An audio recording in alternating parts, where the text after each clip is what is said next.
The post-mortem has begun and the blame games are well underway already after the Euro 2024 final because, of course, England can't lose to anybody else except for England. At least that's in the eyes of a lot of the media. And what I mean by that is that you shouldn't go, well, according to them anyway, you shouldn't go praising Spain for playing well and being the best team in the tournament. No, this is Gareth Southgate's problem. He caused this, and the players are just not good enough, despite them being absolutely lauded with praise in the run-up to this game. But yeah, that's just the English media for you, I'm afraid. Or the international media, actually, as well, to be fair, because Mark Ogden, I'm not sure what his nationality is, but he's a senior writer at ESPN FC, so he's written an article here. So shout out to you for this, but I do not agree with what I was saying here for the most part.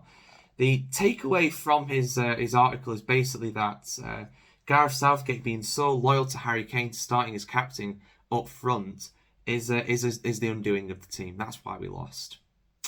Yeah, don't agree with that at all. But let's have a look. Let's see what he says here. Let's see what he says. He says, when Southgate needed to act, when his tactical acumen was tested to the full, he waited too long. Moscow, London, Berlin, same story each time.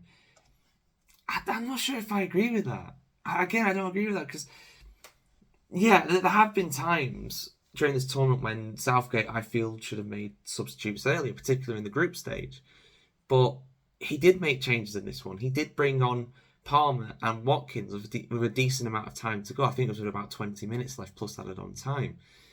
I don't think that's a bad time to bring them on. We saw how successful that was against Netherlands in the previous round, and we saw that Palmer scored as well in this one in the final. So I don't agree with that. And the thing with starting Kane as well. One, he's the captain.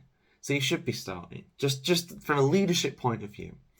Two, he's carrying a bit of a knock, and he has been all tournament. That a back injury, that's not been helping him. But the thing is with Kane, I will admit he was ineffectual during the final. He was not really, he didn't really have an effect on the team. I don't think he did that much, to be honest with you. I don't think he was allowed to do that much by the Spanish defence. I'm not saying that he wasn't good enough. I'm just saying that Watkins did a lot more when he came on. Excuse me. And because of that, people might say, oh, Watkins was better than him. He did more than him.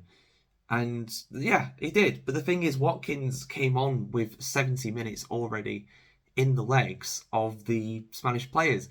His pace and his trickery, like against the Dutch, is more effective when you're coming off the bench because the other players have been on the pitch for the whole game and he's just come on. So there's always going to be that. Like, if Kane came off the bench, then he would have a greater impact than if he just started the game. I fully believe that. I think there's more of a positive effect if Watkins comes off the bench because his pace and his other attributes are more conducive to that, but Kane's aren't. And the thing is as well, is that if Kane scored last night, he would have won the Golden Boot outright, as long as certain Spanish players didn't score as well. So he could have literally got the Golden Boot again.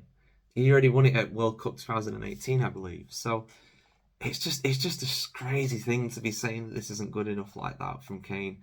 He gave his absolute all. You can't fault the effort of the players. You can definitely fault some of the tactics on occasion for sure, but that's not their fault. That's not Kane's fault.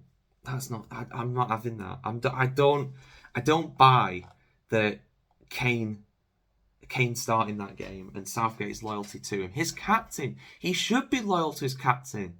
This is how these things work. I don't buy that's the biggest reason for us losing. The biggest reason for us losing is because Spain was good. Spain was the best team this tournament. I said this coming into the game, and I'm still saying it. They won every match. They're the first team to ever do that at Euros, I believe. Ever since it went to 7 games at least, which admittedly not that long ago, but still it's impressive to win all 7 matches like that. So yeah, of course the media are going to be going around the team and trying to savage them as much as possible, but I'm not buying it. I'm not buying it, guys, and I hope you guys don't buy it either, to be honest with you. But let me know your thoughts in the comments below, as always. And yeah, for much more.